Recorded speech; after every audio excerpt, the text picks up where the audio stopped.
Welcome to the Tech Egg. Don't get scrambled. Enjoy the video.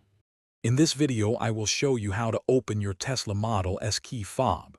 First, locate the small seam that runs around the entire edge of the key fob.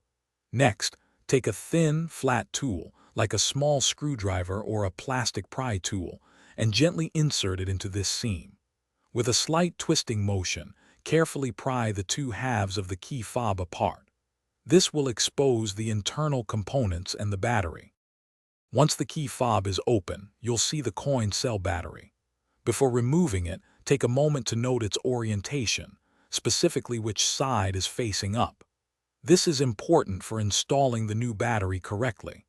Gently use a non-metallic tool, like a small plastic pick, to carefully lift the old battery out of its compartment. Be careful not to damage any surrounding components. Now it's time to install your new battery.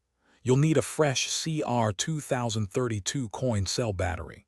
Make sure to insert the new battery with the positive side, usually marked with a plus sign, facing upwards, just as you observed with the old one. Gently press the battery down into its slot until it sits securely. It should fit snugly without much effort.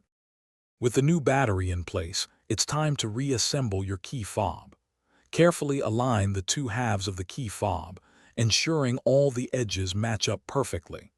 Gently press the halves together until you hear a soft click, indicating they are securely fastened. Finally, test all the functions of your key fob, like locking and unlocking, to ensure everything is working correctly. Thanks for watching. Consider subscribing if I helped unscramble your problems.